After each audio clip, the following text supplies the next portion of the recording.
So Brandon, welcome to the show. Will, it's a pleasure as always, mate. It's always great to see your face. And although it looks a bit under the weather, you've had a bit of a go there, haven't you? So the people that aren't watching this on YouTube and that are listening on iTunes and are listening, I've got swollen eyes today. So I've put on a pair of blue blocking glasses that have got a slight orange tint to them. So I look like I'm trying to be like really cool and wear these funky creative glasses, but they've got these big swollen eyes. But no, Brandon, it's an absolute pleasure to have you on the show. And I know we've got some fantastic stuff we're going to be talking about. I always love speaking with you. Thank you, mate. So for people that obviously aren't familiar with you, you've had quite an incredible career. I mean, there's not many people that are regarded by thousands and tens of thousands, hundreds of thousands of people as a legend. And that is a status tag you've had for many, many, many years now, isn't it? I mean, you probably won't agree. You're too humble to agree it, but I know a lot of people will definitely think that. I'm touched, and I'm very humbled when I hear that.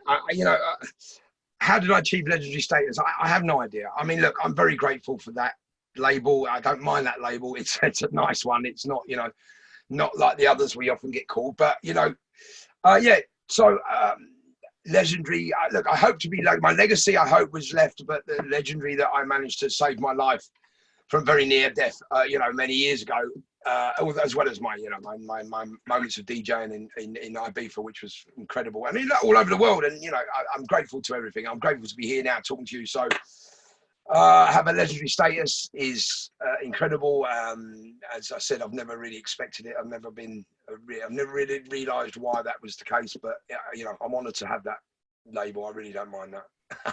So let's go back, because obviously what I think it's fair to say, obviously you're doing some phenomenal work now in the sort of the mental health space, the personal development space. I know this isn't just a thing for you; it's been a big part of your life, which we're going to discuss. But in terms of going back, back to sort of when you were younger, and you were to cast your mind back, one of the things that I love doing is finding out what are the reasons why people do what they do. What's the catalyst? So if you were to sort of cast your mind back to when you were a teenager, what was it you wanted to be when you grew up? It's a good question. Do you know what? No one's ever asked me that. And I'll be brutally honest, I don't think I had any aspirations to be anything at that time. I had I never thought about that. What did I want to never be an astronaut or anything? What did I want to be? Did I want to be a footballer? I mean, I played football for the local team and all that. So I suppose football was part of pretty much every kid's growing up in the UK anyway. I mean, the world, but I think, I'll be honest here. I think my journey of being, self-esteem and worth probably started impact on me at quite a young age. So I think, as you know, if you're not mentally stable at any point in your life, then that impacts on your ability to achieve goals or set goals, even, because what we know now is that the chemical reaction to that stressful thinking causes blockages in your, and this is why blockages in your psyche and your systems in anything. And I believe that from a young age I was not tarnished, but I was trying my aspiration. Look, I suppose I wanted to become a DJ, or I like my music. So I don't know how at 14, 15 years old you have a passion to become a DJ, because I'm probably my era, we didn't know what one was. We used to hear DJ on the radio. So my first experience of being a club DJ, I was a club DJ. I was sort of in there playing music very early on in my career, which I was very lucky to do. So about 15 years old, I was playing music in a pub. So that was the start then. Okay. I think that would have been the start into my life. I wasn't actually, I wasn't necessarily early on saying, "Oh, I want to be an astronaut." As I said, an astronaut or this or that. I was just sort of happy to go along with what was happening around me and adapt to my environment, I suppose.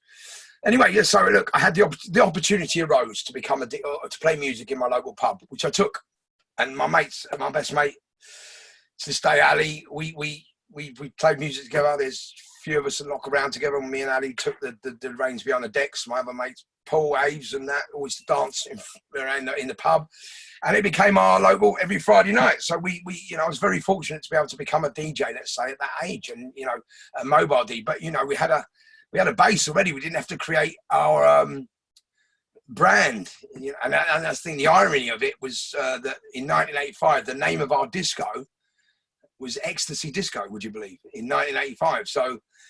You know, 3 years previous or 4 years previous to me going, you know, to Ibiza and, you know, getting involved in the club scene here and involved in, you know, recreational drugs, we'd already named our disco after the main culprit. So, you know, I suppose there was you know, the path was written, let's say. But yeah, I suppose music, I'd always loved my music. It was an escape for me. I immersed myself in my music, and along came that was, you know, my other side of my life, which was having fun and being naughty. So let's before we go into the naughty side, let's say, as you put it, or the fun side, whichever way you want to look at it. What was it that propelled you from being a local, like you say, in a pub DJ, to then finding yourself being a headline and a resident of some of the biggest, most world-renowned clubs in Ibiza? I suppose at the time it would have been right place, right time. Me being the sort of I suppose outgoing, mouthy chancer did helped as well. What chances did you take? What were the chances? What were the opportunities? Every chance I could possibly take, I took. I took every, you know, as they say nowadays, seize every opportunity. Don't look at the negatives. I think I was probably less. Because I was consumed in the life at the time. But, you know, I think I just managed to, I was fearless. You know, I think I just said to everyone or whatever, and I just went and did what I pretty much wanted to do. And I had good focus at the time. So, yeah, I suppose it was a number of catalysts, a number of things which culminated in me being able to, you know, play in the best clubs in Ibiza. You know, Alex invited me to play on a terrace in space. Going to Ibiza at the right time and decided to stay there for the summers. There was lots of, all the cool English people were staying there, and people at clubs in London. We all became a little community there. Obviously the club scene was getting huge in London and around the UK, and Ibiza was fueling lots of that as well. So it was, you know, the whole thing was catalyst, and just went, it was probably without knowing this was happening. It wasn't like something where this has got to be done, this has got to be done. It was just like going with the flow. And the flow just happened to be going so well in our direction at that time. So, you know, partly right place, right time, knowing people, having the front to say, I'm, you know, going to play records in your club and do it well. So a number of things, but, you know, very lucky to be around then at that time, because it's difficult now. It's very competitive, you know, and we didn't have the distractions and the machines to create comparison we have nowadays, right? Because that's what we often live by. You know, I have to check in with myself every morning, mate. You know, this is about, you know, I'm a big advocate for mental health work because I've worked in it, and I manage my mental health daily. I'm never, you know, just sometimes that's not true. You know, sometimes I'm able to relax when I meditate sometimes, but, you know, often I've got to be on my guard because I can often slip into those behaviours like people do, you know, and you don't realise you're going to go and flip into negative and or look at, you know, comparisons, judgment, all that shit. Sorry, excuse my French. So you've got to be mindful, and it's a job. It's a daily job, you know, like when you undertake the journey that we've taken by working on yourself or looking at how we think, behave, and, you know, feel. What stops us from, you know, achieving goals or hitting targets, or, you know, even feeling okay daily? What stops us? Our thinking, our feelings. Our feelings themselves stop us. Our thoughts stop us. I go back to the DJing. I just was very fortunate, and I'm not saying I wasn't good. I love my music. I was very passionate. I used to play some, you know, I still play lovely records, you know, but I feel it, and I felt it then, and I still feel it now. So, yeah, a number of things. But all very happy. It's really interesting because you say, like, right place, right time. I was lucky. Like, I personally, I don't agree, right?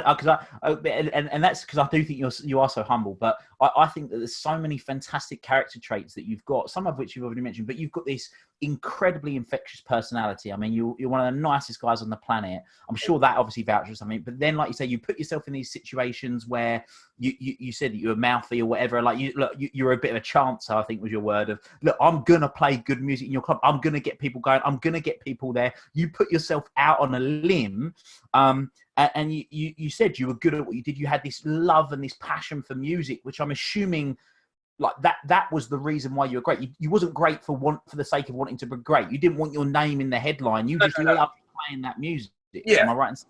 Yes, yeah, you are right. Yeah, maybe I'm being a little bit humble, let's say. But okay, so no, look, there was a number of things. Yes, I was passionate. Yes, I love my music. Yes, I can play good music, and I'm going to go in your club. So I was, stating my case. But that the fact that I was there at the time to be able to say that to those people, i.e., the clubs in Ibiza, which weren't full at the time, they were, had one night a week, which was busy, and then myself and Alex were living on the island. And we were like the only British DJs, and we were actually there, and we played at Space. And Space was the pivotal club on a Sunday. That became the go-to at the whole island. Everyone stayed in on Saturdays, Fridays, and prepared themselves for Space on Sunday. So we then got asked by every club to play one night. So we had to say, right, we'll play you on Monday, Tuesday for you, Tuesday, Wednesday for you, Thursday for you, Friday for you, Saturday we'll have a night off, and then Sunday we'll play in Space. That happened for like 2 seasons. That's hard work, mate. That really is, you know what I mean? Especially with what else we was getting up to. So, that's, so there was a little bit of just being there. Now, I don't mean I was, I didn't mean it sounded that way, but there was a load of factors. A lot of things aligned, yeah. And on that note, because obviously you sort of make it out, and I'm almost certain this isn't the case, but make it out like lots of things just aligned. But obviously, when you were chancing, when you were sort of saying that you're the best and that you can do a great job because you believed you could. Did you ever face rejection, or did everyone just say, yeah, Brandon, no problem, like here's the door, it's open? Or did you face rejection? Did you come up against hardships and stuff? Well, here's a funny story, right? So before that, of course I came up against rejection and hardships. We all do. And throughout my life, we've all had rejection and hardships, but it's about managing that and probably just being able to say, okay, well, but I didn't say that at first. It took me a long time to learn to say I accept that, and that's what's happening, so I can just learn from that experience. But so Carl Pearsall, who we both know very well, Carl runs the Yes Group, and Carl was the first promoter I DJ'd for, would you believe, 30 years ago. Yeah, wow. So this is how, and he rejected me a number of times, right? We were friends, and Carl was running clubs at the time, and he was running a Crazy Club, and he went on his journey. Obviously, he left slightly 2 years before I went into the detox in '96. But Carl went and discovered, Tony Robbins in America. He went because he just had enough of London clubland, I think. But at the time, I was driving him. I was doing this. I'm going to play music in your club. I'm going to play music in your club. I'm going to play. All right, Brandon. All right. Well, go on then, play. And I played that night, and then he gave me a residency at the club around the corner, and then I did every other gig they were doing, and then I started creating my career. And touch wood, I was very stubborn, and I was, I had some great moments, and it was able to sort of get my foot in many doors. So what? How you mentioned something really profound, but you said that you accept and learn. I think so. If something doesn't go your way, you accept it and learn it. So how do you accept it, and how do you learn it, and what's the benefit of you doing that? Well, I've read a few. I've not been reading. Actually, that's not a lie. I read a couple of books in lockdown, but I've also been doing my morning tune-up thing on Facebook, which I came to the idea that what would be the best thing to enable people to get have a nice day, or and break the monotony of the day, let's say. So 11 o'clock in the morning for the last 3 months, I've been coming on Facebook with and inviting some music friends of mine and having a discussion and just playing a favourite record each. And we created a little community saying people come in every day, and it basically breaks the day up and puts an intervention or a blockage into the stream of thinking, which, if you watch the news in the morning, your day's going to be pretty much negated by what you've seen on the news. So you'll end up thinking about the whole of what's going on in the day. So what the idea was, by 11 o'clock, everyone's sort of immersed in worrying. So what's the best way to get out of that? Just having some uplifting music for a bit. So we played like 5 records, half hour chatting, bit of laugh, shouting people's names out, and then they've all been every morning logging on and speaking to each other, and you see the comments, and it's all cool. How are you? You all right? Lovely to see you. Blah blah blah. It's like a create a lovely community. This isn't just 2 or 3. I mean, we were speaking the other day. You said like you had 18,000 people tuned in listening to you DJ in the morning the other day. Is that right? It was. Although I had Melon Bomb from Ibiza, and I think they probably shared. I don't know where they shared, but we had 16,000 views on that one morning. But on average, it's been a couple of thousand people every day. Yeah. So, but I'm not necessarily they're all in the community, but the people who comment are in that. But everyone's been joining and loving the stuff because it does break them a day up, you know, and without, you know, playing your own music on, it's nice to interact, isn't it, and have some banter. And so, but back to what you were saying about, I was going to get to that about the accepting and the sort of accepting that it's not working that way. There's numerous books you can read, and you'll all hear that. So it just be said a different way, and it's about not being a failure, isn't it? It's about saying, well, I'm not a failure because I've actually achieved. It's being good to yourself about what you've already achieved. It's knowing what your skill set is anyway, because you don't go through life and not learn anything. You learn stuff. As long as you know what you've learned, then you can adapt that to take it to wherever you want to take it. You know, you have a certain skill set of whatever it is, and you know everyone has one in something. So you know, no one's a failure. Everyone just needs to learn something different if they want to achieve something different. That makes sense. So whatever you attempt to do, if it's not correct, it's just not correct. It means I mean, that's why if you can say, well, it's not correct. Like, so I've done this much, so maybe I can try something else to add this to it. Or maybe I'm just not suited to this. I mean, you've got to be able to accept that, haven't you? I mean, sometimes there's things that you just cannot do. Mm. You know, yeah, I think you made a really valid point in that it's being able to understand that you just because you've failed, it doesn't make you a failure. No, no, of course not. It makes you can grow and learn. And I think that there's a lot of mistakes are really magnificent learning opportunities that are just disguised, and we get to gain from them. So for you personally, you are one of the, well, what you were and have been for many, many years, a world-renowned DJ. I mean, just some of the highlights of stuff that you did was you hosted one of the highest-rated radio shows on Kiss FM. Yeah. You had your own MTV. You had your own show on MTV. Yeah. Obviously, years later, loads of TV appearances, and including Celebrity Big Brother. You've done loads and loads of stuff, but you obviously, when you're in your Ibiza, you did Ibiza, and obviously Ibiza's, let's say, renowned for having a bit of a reputation as a bit of the party island. You know, people know that. Yeah. At what point did it get to you where, because you already mentioned sort of you went through a shift, but at what point did that get too much for you, and you decide I need to make a change to my lifestyle here? Well, look, I mean, alongside the great fun and all the hedonism and playing music in, you know, the biggest clubs and best clubs in the world.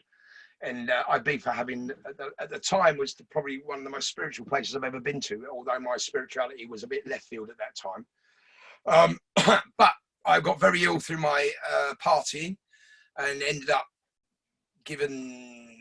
Look, I came to the great awareness, which I'm very fortunate I did, because I was, you know, given 2 weeks to live when I got to the doctors finally. But I got to a place where I just sat down in the hospital again, trying to get painkillers and all sorts of other pills to counteract, because I was very ill as well. I was physically ill. I'd contracted TB, hepatitis, various other, you know, my body was giving up on me basically, and it was no longer a battle of you know, medicating myself, because the body was well overtaking the consumption of, you know, illegal substances basically. So my body was giving up on me. My mind was giving up on me, because I turned my mind into mush. And I just sat there one day, and I had this moment, and I felt my brain clunk. It went like, you know, like you hear a door clunk, and it went. And I realised now what it was that me accepting that I could no longer do this. Mm. And it was like a letting go of anxiety, fear, stress, just letting go of my life, because the fear of not living with what I was doing was overwhelming, because my life was an existence. It was consumed by that whole drugs, alcohol, whatever you want to call it. It was consumed by the whole cycle, drugs mainly. And it was letting go of that, because I was always aware that I would be so fearful about living without this behavior or this routine or this substance, whatever it was. I had no idea how life would look, and I was too fearful to even try to attempt to stop. So it was consumed with fear, consumed with just that, I suppose, the fear of not having that anymore. But then it got so much, and I just went, I've had enough. One more, that little sentence, I sat in that hospital, my mind went boom, clinked, it clonked. It's like everyone just went, stopped arguing with each other and went, we're together. And that was it. It was like, I can't explain it, Will. It's just an incredible moment. I remember that. I remember the whole, I've had that moment of, let's say, letting go 3 times in my life. And I think one was in India. I was on the beach in Goa, and everything left me. The whole of stress, everything, literally. And I felt floaty. I felt like I was floating on air when all this left me. Life, when you relax completely. It's very hard in this world we live in, because it's always a distraction. There's always something you're waiting to do. You say you allocate your time for meditation, or you allocate your time for whatever you do, And it's when you go to those places, like, say, for instance, if you go to an ashram, or, you have a 3-month retreat, or even a week-long retreat. Let's say you have a proper retreat, and if you take your phone with you, I guarantee you're not going to fully relax. It don't work. It doesn't work. You have to actually get away from everything. So that was the first time I realized I had that moment of complete relaxation. The second time was when I accepted that I wanted to live. I wasn't going to take my own life with, the chance of me ODing every time I, take a sniff or whatever, because I was that bad, and the amounts was through the roof. I've told you before. No, I have to mention it. My psychiatrist, who's now my mentor, told me at the time, he said he signed my book, and he said, I've never met anyone who could take so much cocaine and still stand up. And he was a specialist in the field. He's still at the top of his game. He manages the Priory now. So he is my mentor. When I was working with people who were, having the same issues, I used to take my caseload to him, and we'd discuss it and see what outcomes we could come up with. So I was very lucky, because, he's a very famous man and very knowledgeable. But, he said to me, I'm a star pupil, because, 24 years down the line, and he's had, many, many people go through his hospital in Paddington, which is like one of the first mental hospitals in London. It's called the Charter Nightingale. And most of the people relapse. They go back, they have a big lapse or a big relapse, whatever you want to describe it. I never did. I never went back. What do you think the reason was? That, I mean, I know you said you called it the clunk. Like, you had this clunk, that moment where you were like, I don't feel the fear anymore. What was can you remember what the specific moment was, that what was said, or what the trigger was that made you have that clunk? Do you remember? I just think I was sitting there looking at, look, I think it was a number, again, it was, the moment was, the thought was, it was just, I'm sitting there, I suppose I was sitting there in the hospital A&E department, rocking backwards and forwards on a chair, and being told by doctors they're not going to prescribe me anything because I'm a walking time bomb. And I'm sitting there thinking, well, how am I going to get things? And then just the moment was, why are you even trying to get stuff? What are you trying? It's like, why that behaviour? It was like, no more. I don't want to answer these. Don't want to have these. I don't want to have to go to these places and have these answers to ask these questions, which are not only embarrassing and shameful and guilt. So if you imagine all of that, which we know about now, but all of that just winding up and just coming a whole ball of, without swear? You can swear, mate. You can swear. All of bollocks, right?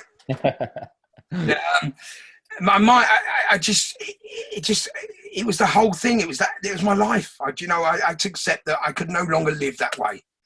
And I suppose I accepted, right, I'm not living this way any longer. That was the moment. I love that.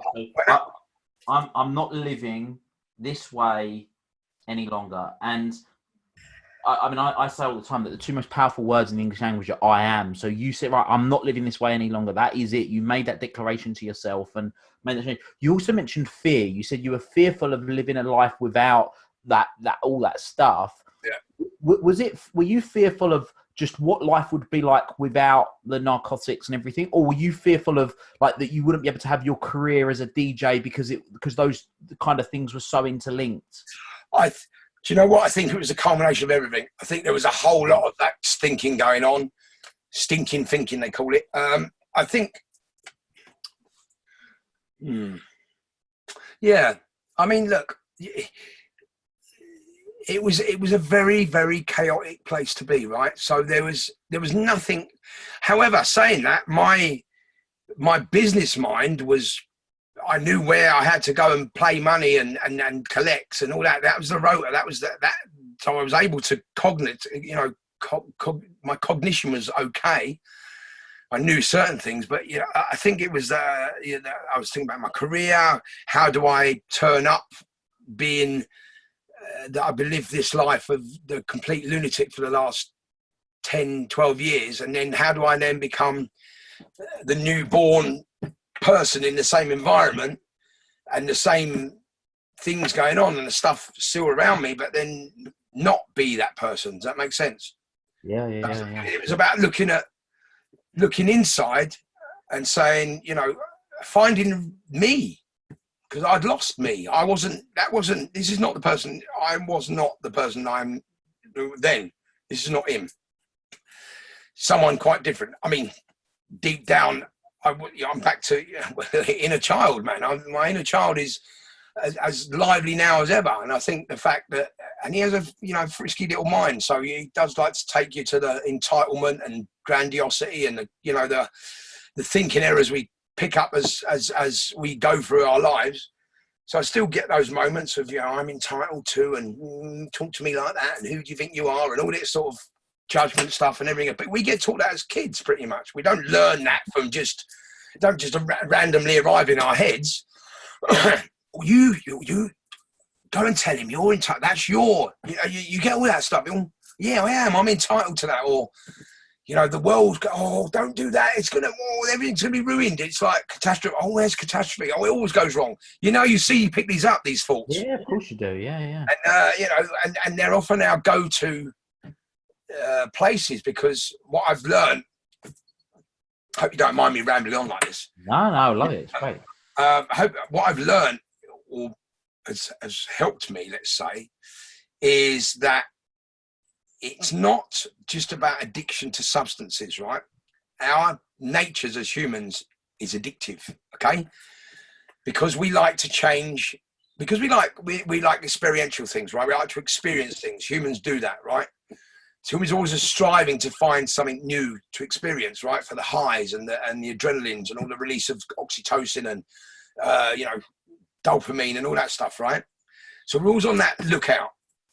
But what's happened is, through the years and through the millennia, as species, we've been conditioned to live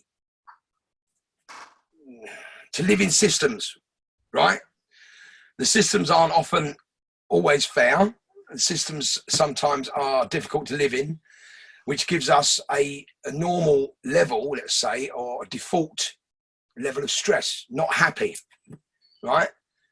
It's very difficult for people to say, it's not often you say, oh yeah, I'm very happy all the time, right? Because it's difficult to be very happy all the time. Unless you live on a mountain top in Switzerland and you're a skier and you've got your own chalet, you're probably very happy, right? And that's all you do.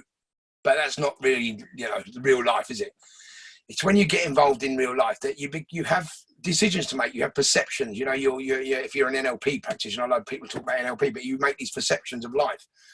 And you have to decide how you're going to take those perceptions and turn them either the wrong way or the right way. They're either going to impact on you in a negative way and release all your cortisol, or they're going to react on it in the right way and release you with dopamine. The thing about, I don't know if this makes sense, but what I realized was that because we're often in a stressful place, i.e. we look at the first thing in the morning is our phones, or our, you know, what's the impact of COVID-19 or whatever else is going on in the world, that immediately gives us a level of stress, right? So we function in that level of stress pretty much throughout the day, unless we do an intervention to change that. And we have to be aware of that, though, because a lot of us we're not aware of that, because we just think this is normal life and this is the way we are, right? So we don't have that awareness. If you have that awareness, you think, right, well, I'm feeling a bit edgy now, a bit anxious about what I watched and what I've been listening to. So maybe I need to change my state or the way I perceive that, the way I look at it. And then if you can sit down and have that conversation, you probably even yourself out, keep balance. But if you're a human, as we are, and you want the experience and you want the reaction, you'll then go, probably your body will get the craving for the emotional release of the chemicals, and you'll then go to the quickest place to get reaction, which is negative, more negative. So you'll think more into the stressful morning, let's say, and think about the bigger picture, the catastrophizing, i.e. like, oh, well, it's going to be worse, which at the moment is quite easy to do, right? Yeah, of course it is. It's easy to catastrophize, it's easy to generalize, it's easy to have black and white thinking and negative thinking. So our bodies are then getting the hit they want because they're getting the cortisol, they're getting the stressful, releases of hormones. But then again, that's how we get ill, because we're in it constantly. We're not letting it go. We're not getting rid of the cortisol because we're not being chased by saber-toothed tigers. Exactly it. It's so true, you know. And the cortisol and the adrenaline gets pumped into the body. Like you say, now you've only got to go on your phone in the morning and see what's on in the media. I mean, particularly at the moment with everything that's going on with coronavirus, but that whole thing, normally if you're being chased by a saber-toothed tiger, you would literally burn off the cortisol and the adrenaline because you're running away from it, whereas that's just in your blood system now. Or you're fighting, and that's, because, and then on top of that, when you're obviously you're not getting rid of the cortisol, it's turned into cortisone. It's the other way around, isn't it? Cortisone. No, you're right. Cortisone, which, as you say, habitates in your body. It doesn't get burnt off. But what it also does is it shuts down your systems, doesn't it?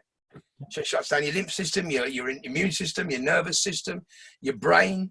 It concentrates all your energy into your muscles, so you can run or you can fight. But then if you're not running or fighting, you're just going to be constantly tense. Yeah. And your body's not working properly. So your kidneys aren't getting rid of the toxins. Your liver's not filtering out all the rubbish that you're putting in. And if you eat bad food, your intestines are coping when you're getting fat. All that stuff. It's an incredible sort of thing to be aware of, but quite easy. I may say easy to manage. It's not easy to manage because it's not really easy to manage at the moment. It's simple, but not easy. Yeah, I suppose it's simple if you write it down and you look at it and go, right, these are the fundamental changes I've got to make, or this is the way I should live my life. And it goes back to caveman days, doesn't it? Because that was it was a less stressful life, let's say. All they had to be concerned about was if a saber-toothed tiger around Zara in the corner, or if the mammoth comes to have some food. Yeah. That's pretty much it. I mean, or I need a fire, I need a house, or I need a cave to live in. I need some, I need a mammoth's coat, and my wife, and my children, some food, and no saber-toothed tigers. That's, Yeah. And you think about now, we have every single thing can trigger us, in a way, in something. Do you know what I mean? So we got to be mindful of what's triggering us. It's about being aware of our triggers, and our triggers. And this is not just talking about drug and alcohol, because when you work in the field, and I did that for many years, helping people, you talk about triggers that make you use, triggers that make you drink, triggers that make you take drugs. But we get triggered every day. Yeah. Emotional triggers. I think people get triggered now more than they ever have. Of course they have, because it's fear. We're getting triggered every day by fear. Every day there's something to be fearful of, isn't there? There's something you've got to be mindful of and be careful, because we're getting this information every day, which is, we don't know the outcomes of this stuff yet. And this is really this is the best time not to preempt the future, because we really don't know how things are going to map out. So living in the present moment is key at the moment.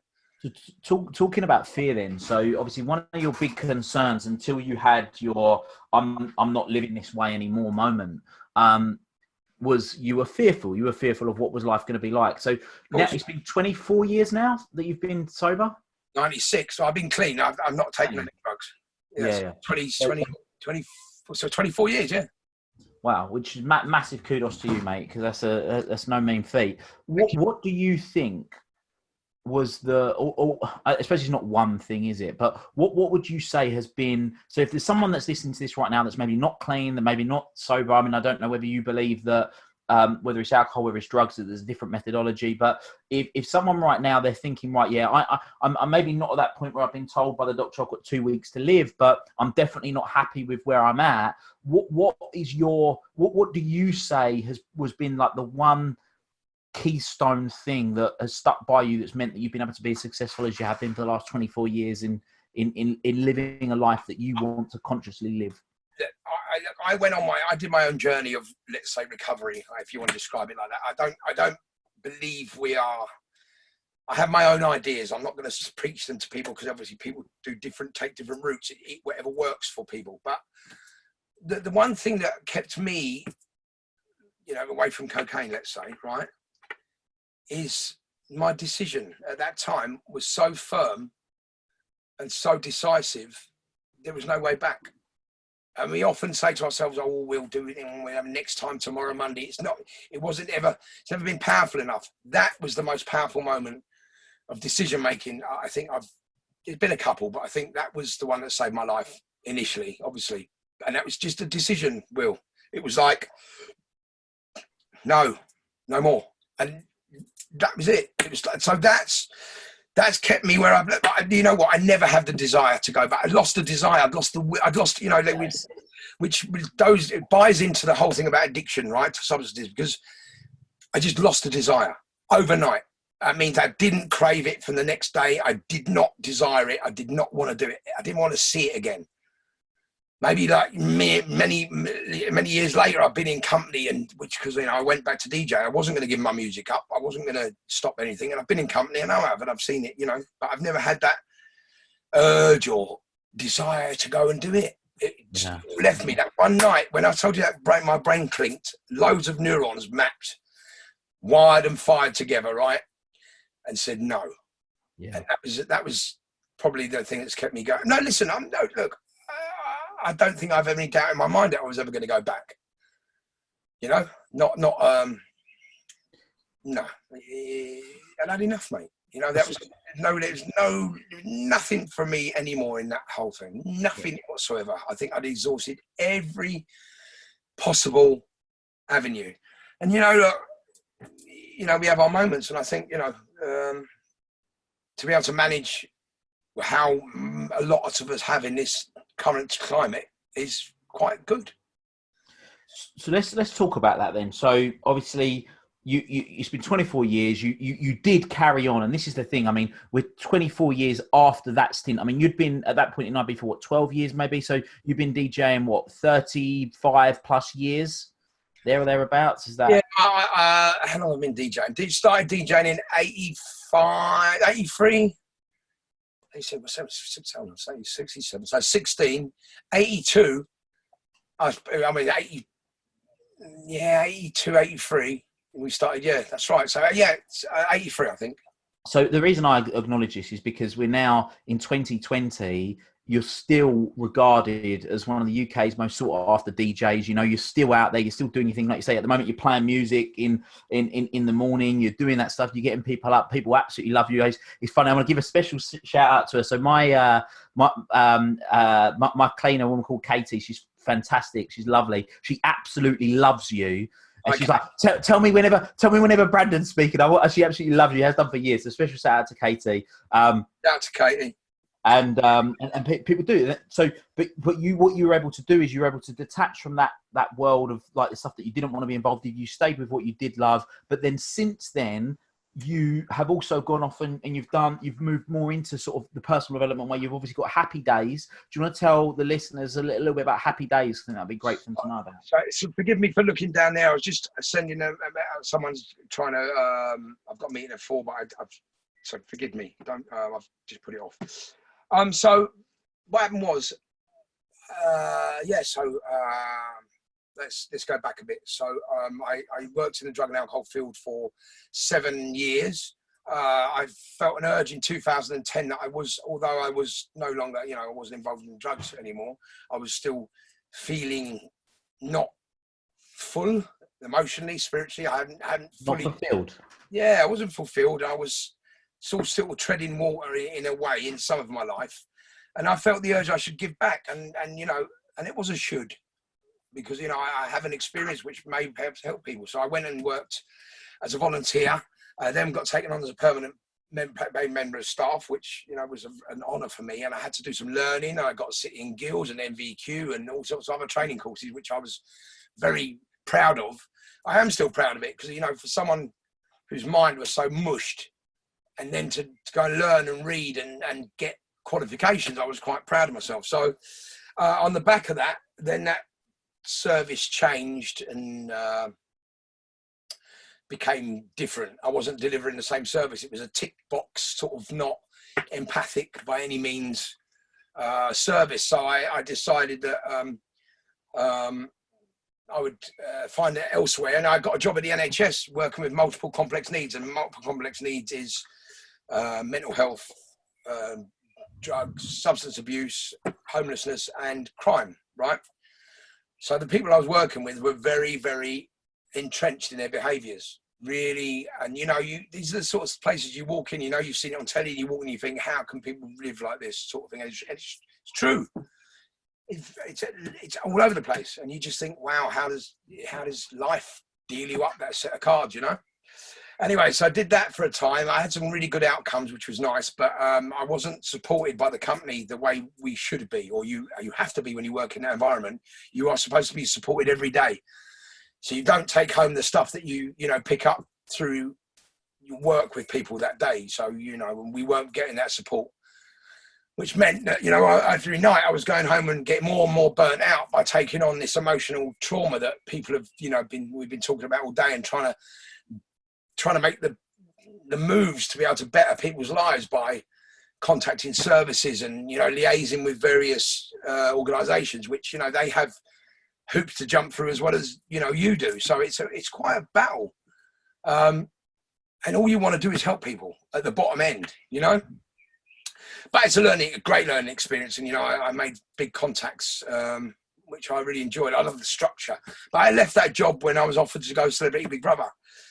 Which I really still don't know to this day what the aim was and what I was trying to achieve, because you know, whether it was fame again, whether it was significance again, I don't know. But, you know, it turns out that wasn't the greatest move, because I was suffering with mental burnout and literally overwhelm. So, you know, to be able to they wanted Blocko of old. They wanted the old nutter to come in and, you know, get drunk and shout and scream at people and, you know, cause havoc, which I wasn't going to do. So, I sort of went in there with this full of anxiety again, full of complete burnout. My mind was just, you know, overwhelmed with everything I've been doing. And it didn't work out for me. So I left after a couple of weeks, which was, you know, cool. They were really cool in the show about it, and they realised what was going on for me.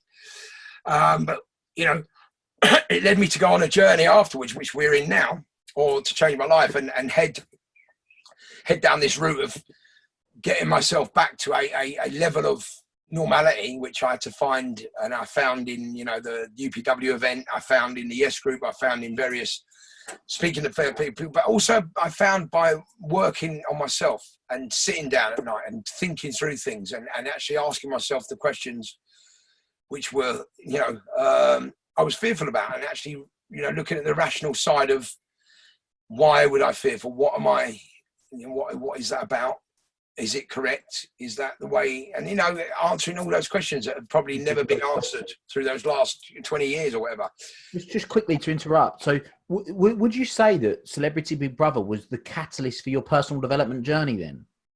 Aside from obviously years prior of getting clean and stuff, but in terms of the what I would call more sort of, personal development in terms of like the work that we know now, like this kind of conversation, you know, I suppose I'm not saying that was the only catalyst. I think that the experience of the mental health work, alongside then going from one extreme to the other, which is like one extreme about, you know, confidentiality. Right, so sorry, 1 second, it's Paul. I've just got to delete that. Sorry, mate. So theoretically, what it was I came out of, you might, can you edit this? I could edit it. Right, okay. So I think what on top of the work I was doing, the mental health work, which drained me emotionally and physically and spiritually, right? To go into a place where you then have to become some outgoing, you know, I've been working with confidentiality, people's feelings, people's emotions, people's sheer lack of quality of life. And then you go into a place where it's all glamour and, you know, and no boundaries and, you know, overstepping people's boundaries and trying to encroach on people's personal spaces, which is complete opposite of what I was doing.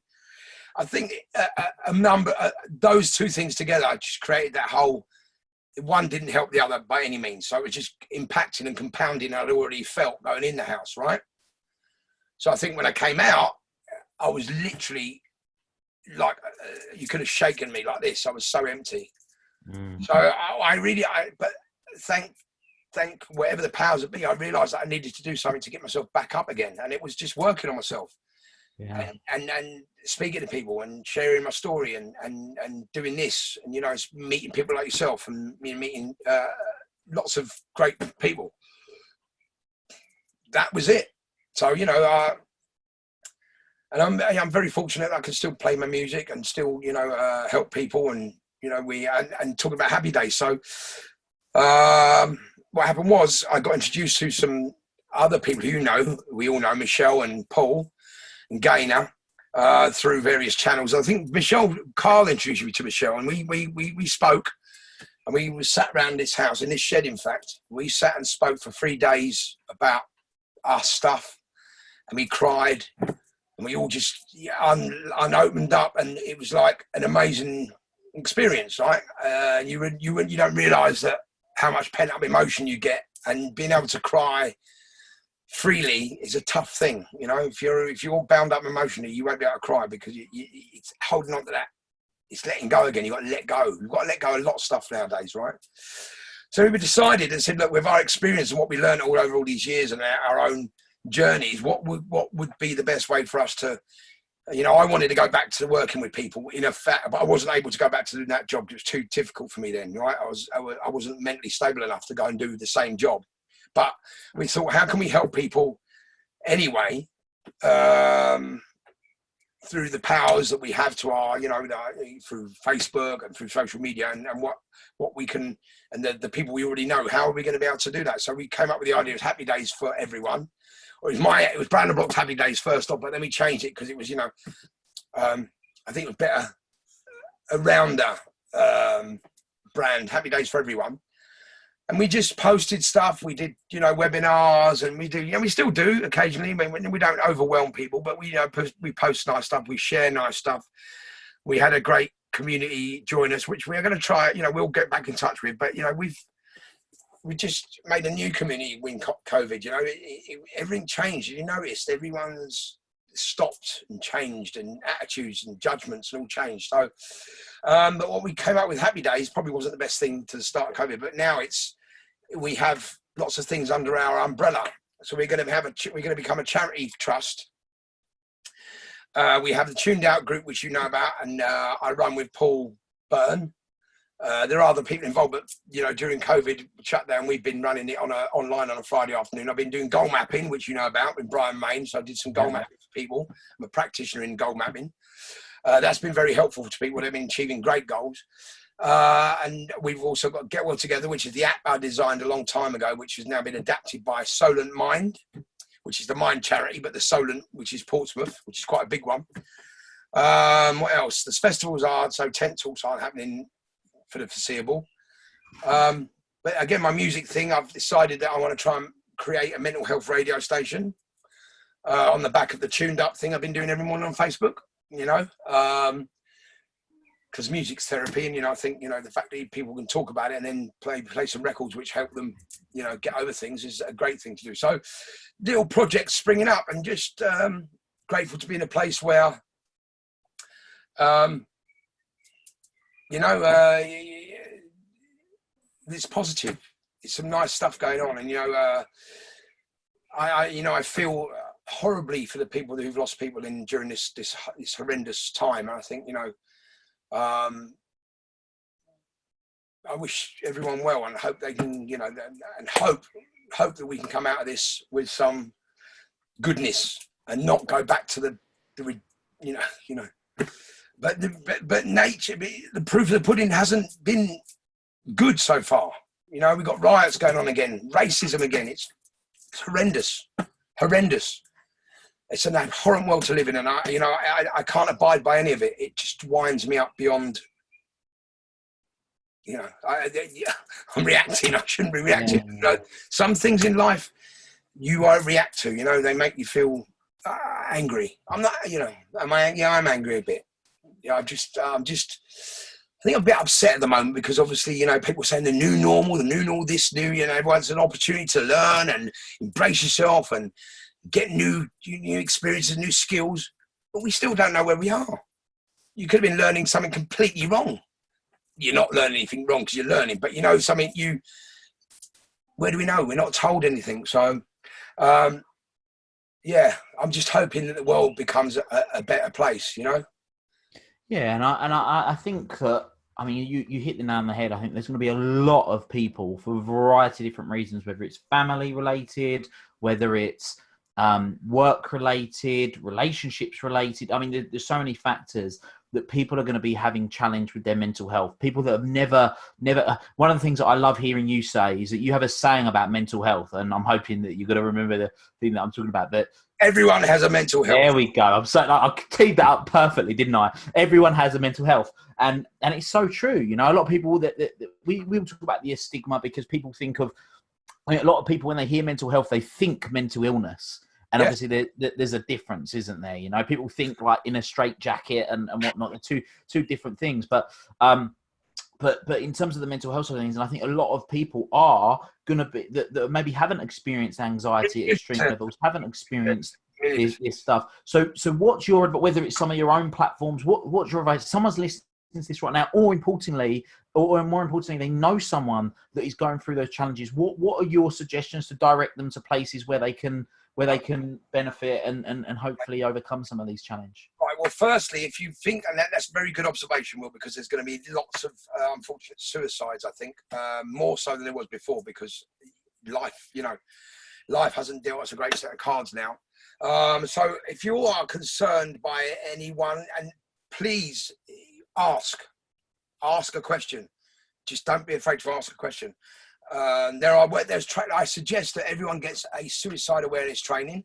I suggest that everyone takes the mental health first aid 2-day training course, or a training course of first aid, because I think to have the ability and the awareness and the knowledge to be able to reach out to people, just reach out. No one's saying, you can refer them to different services, there'll be millions of services local to you who are more than happy to help you along that way. But that first intervention could be very, very important. So if you feel someone's not doing very well, ask them. If you feel that someone's not being isolated or being different than they usually are, ask them. Just ask, Will. That's the thing, mate. Just reach out. Don't be afraid to do it, because you could be the catalyst between a very different outcome. So for me, look, let me just go back to mental health quickly. You said about mental illness, right? You'd be surprised. Now, I've done a few training courses when I was doing the drug stuff. One was called dual diagnosis, right? And that's mental health and drug abuse, or substance abuse, let's say, coupled together, right? So the diagnosis is you are addicted to whatever, and you also have a mental health issue. But one could create the other or add to the other. But what they don't do is, and I don't know if this is still the same, but in my experience, what happened in the treatment system is the community mental health team, CMHT, won't treat mental health illness while drugs are still being used, or alcohol, right? How can you stop that? Well, that's the problem. I can't stop that. So when we can't treat you until you stop that, but do you see what I mean? Yeah, it's chicken and egg. So it's chicken and egg. I'm not sure how that's working now. I think it may have changed slightly. But what I'm saying is the dual diagnosis training, it's basically also when you do mental health training or when you do mental health assessments, it's a tick box, right? You ask, do you feel that you have these certain feelings for more than this? Right. Anyway, so the dual diagnosis, I ticked myself. I ticked 10 of the boxes, right? Although it's not over a 3-week period, but individually, I felt stuff like this 2 days at a time or 1 day at a time, all this stuff. And I ticked up, Christ, how many, and this is normal stuff, Will. This is not like rocket science. It's not like, you know, not saying you necessarily, you know, hearing voices. This is just emotional and mental states we can get into, right? I guarantee if you saw this form, you'd tick 10 things. You'd go, bloody hell, really? But you're not extenuating this. It's not extenuating into you know, weeks, but we've all got a mental health. It brings it that it's not necessarily illness. It's a mental health, being aware of your mental health, being aware of, you know, that how you're reacting to certain situations and how you are letting your stressors override your normal, you know, level of, let's say, you know, hormone release. You got, so the key I think is, especially about reaching out, is awareness. And be mindful of your own mental. So what I do in the morning is, I'm very good with it now, and I can run with it. I can let it go, run away with me, and I can sit in self-loathing if I want to for a bit of time, and then I'll say, right, I've had enough, and change my thinking, or change my state, or whatever it is. But often people don't do that; they just automatically see. So I think the key is to be aware of how you are. If you're on normal autopilot and going straight into stress mode and overwhelm in this current climate, or, you know, fear of the future or whatever else it is, take a step back and say, right, okay, I'm reacting to this now, as opposed to responding. Mm-hmm. And the reaction is now making me feel anxious and unwell, fearful. So it's the key is awareness and being. So you start with awareness. You can make all the other changes you need to once you're aware. Because if you're not aware, then you're living on probably someone else's comparison. Does that make sense? I mean, look. Yeah, you made a really valid point about the difference between choosing to respond rather than react. So for me, like, a reaction is just an impulse that you do unconsciously, whereas a response is something that you choose to do, and you can choose to respond differently. Whereas so many of us, we're caught in this program, aren't we, where we just react over and over and over again. It's programmed into us, but that won't happen until you become aware, where you stop and actually think about your feelings. Oh yeah, Brian, and you know Brian, I know you do. So Brian has a lovely part of his 7 ascendance ladder, right? Which it translates, but the word I love is response able. Yeah. Become response able. So you take responsible and you break it up into the syllables or the words that it's actually probably written in, and you become able to respond. Yeah. As opposed to reaction. The only time we should react is when our life is at risk, right? So often when we react to anger, or, you know, if we're threatened, maybe the reaction's a good idea. If we're going to be run over by a bus, God forbid, maybe the reaction's a good idea. If we're going to get eaten by a saber-toothed tiger, the reaction's a good idea. If we're going to have a fight and we don't want to, we run away, that's the reaction, a good idea. But when we react on a daily basis to, you know, little upsets or things that, you know, have or used to wind us up, people, places, things, triggers, when we react to those triggers, that we're creating that toxic, because we're releasing cortisol with no need to do that, you know. So yeah, I think just be mindful and try and realize. Look, I'll give you 2.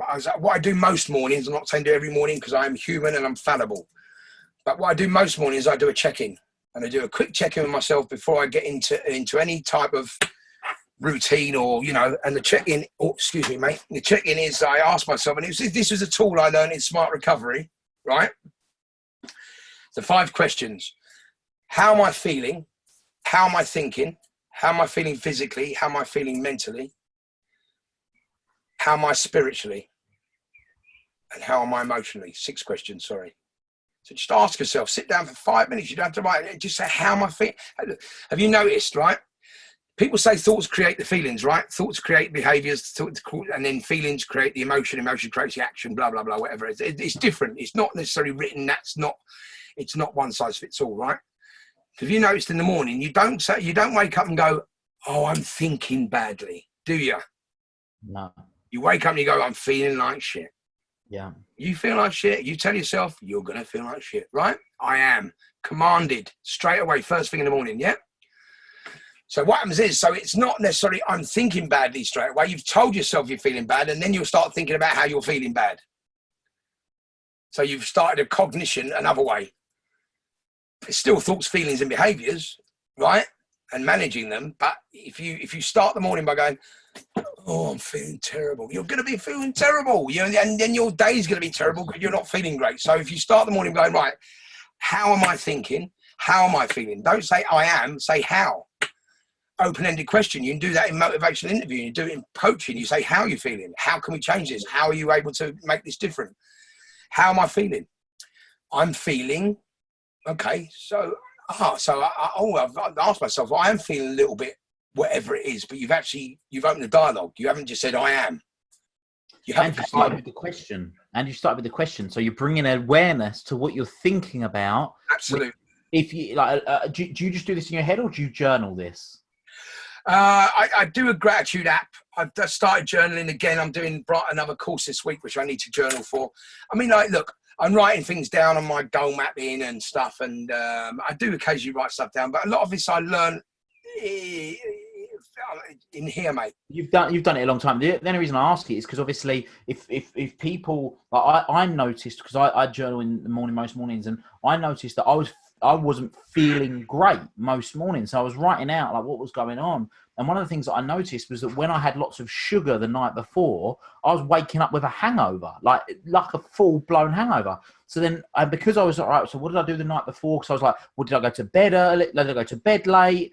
Did I not drink enough water? What was it? And it was all the days that I noticed that I wasn't feeling like on fire in the morning, like on top of the world, were the days that I had loads of sugar the night before. And that awareness, doing that process, similar to what you just said there, helped me understand what was going on. Absolutely. But yeah, and that's it. It's a job, isn't it? It's like, like for instance, when I used to work in the treatment system, I worked with the criminal justice system, right? So we were given, where people came to see us for 6-month order, they were given a drug rehabilitation requirement order, which means they came to us for interventions, solution focus, small, brief interventions in their, pattern of behaviors to try and change their use, because they're prolific offenders. Many were backwards and forwards into prison, which was very costly. So they had to try and reduce the cost of this continual behavior. They can't, it's not something they can change overnight, because they're aware of people's addictive tendencies and behaviors towards drugs and alcohol, right? So it was about putting interventions in place to change that behavior over a period of time. So I think in 6 months is a good time to become, stop the behavior, which can be depends on circumstances. It's not just written, that's the way. You have to work holistically with people, so looking at every area of their life. But what I used to say to him was, I'd reframe it. I would say, well, look, let's look at this. It's not 6 months of you got to come here and attend. Could be your new job. This is your new way to learn how to manage different behaviors. And then when you go out from here this 6 months, you have now a new set of skills. Does that make sense? So, yeah, it makes perfect sense. Yeah.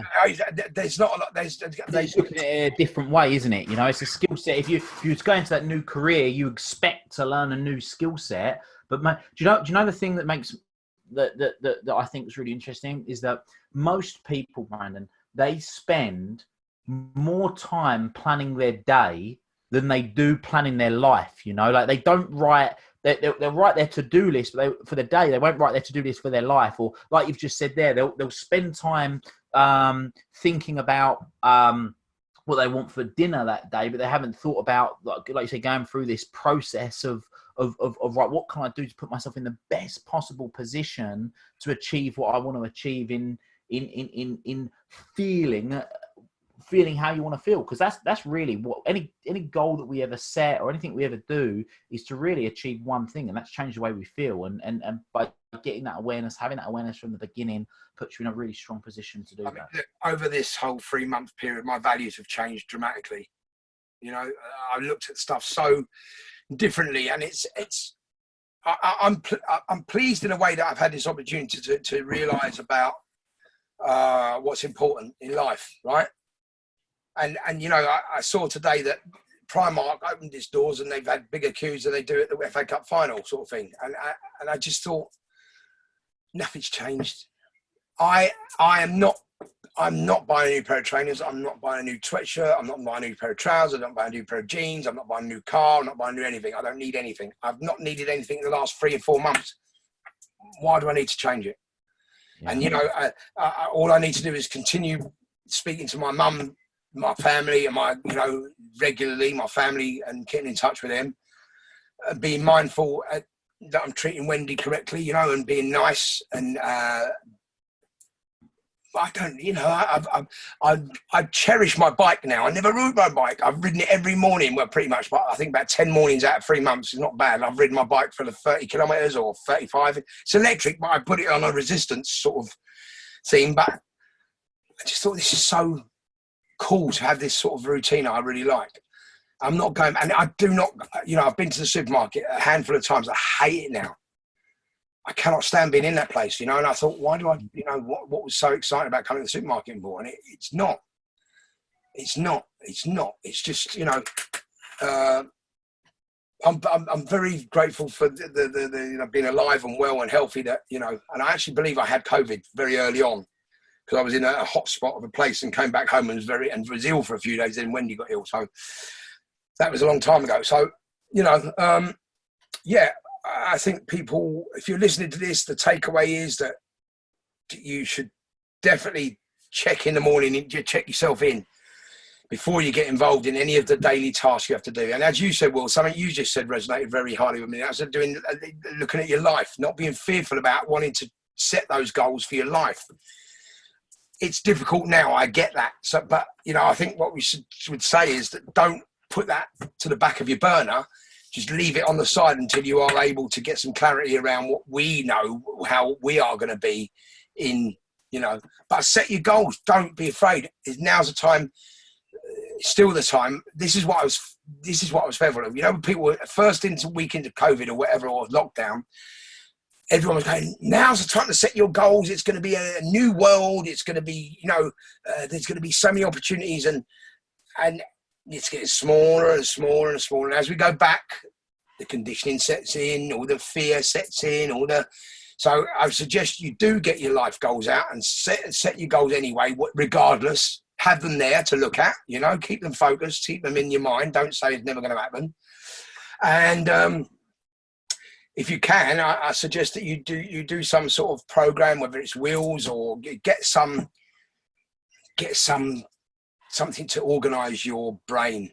So, you know, if you're in overwhelm and in feeling, you know, things are going too much, do get someone to help you, in a mentor, someone to buddy up with you and give you some direction.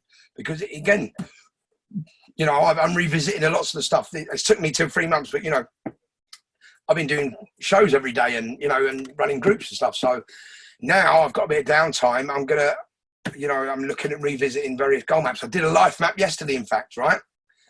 And I've done a goal map today, and I'm working with Paul on some more goal mapping. So, yeah, that's what's happening, mate. One of the things that you said right at the beginning of the podcast, and I wrote it down because I loved it, is one of the things you said was that you're grateful for everything. You know, so whatever comes, whatever's happened, whether it's in the past, the present, and I'm sure it's going to be stuff that's going to happen in the future, is that you're grateful for everything. And I just want to say I'm massively grateful for you taking the time out of your day to come and share on the Make It Happen with all Polston podcast. I'm sure that listeners have taken a lot from this. You spoke very vulnerably and openly, and yeah, like, you're an incredible guy. I said at the beginning as well that you've got this infectious personality, and I don't know how many years I've known you, many years, and we speak regularly, and I always enjoy our conversations and love catching up. And thank you so much for being able to share your wisdom and your insights. If people do want to connect with you and find you, where can people you can catch me on my Facebook page, send me a message on there. If you want to go to, you can always go to Happy Hub. The Happy Hub, I forgot to mention, I've got Happy Days for Everyone. The Happy Hub is a portal where practitioners and therapists and all people we've met through the last 2 years of setting it up are on there with their content. I think you're one of our experts. So it's like a one-stop shop for just to go and do an own balance wheel, have a look at your life and see if there's people you want to work with. So that's a good place. Also, I've got a website which is going to be soon at brandonblock.com. Facebook pages, Messenger, Instagram. I don't do lots of. I'll be honest. Maybe I should. I'm not sure, but I don't find it congruent with my views right now. Like social media, I'm taking a big sort of step back because I've found lots of stuff on there very, very toxic, and it's going to get more toxic, and I think, and that's what I really don't want to be part of. So. But yeah, normal channels, and if I do coach. If you'd like to, employ my services, or even just have a chat, I'm more than willing to have a chat with you and see if we can help you move on in your life. Any things coming back. I'm writing a book, second book, which is called. We actually haven't named it yet. There's a few names thrown up, but I'm writing a program called Building with Blocks. So it's 7 blocks. And what was the name of your first book as well? The Life and Lines of Brandon Block. The Life and Lines of Brandon Block. There we go. So people can get access to that. So yeah, Brandon, thank you so much. There's loads of places for people to get to. And what I'll do is I'll put, if you listen to this on the podcast, I'm going to put some of the links to what Brandon's spoken about, like Happy Days for Everyone and the Happy Hub. I'll put the links in the show notes so you can get access to them. Brandon, you've been a legend once again. Thank you so much.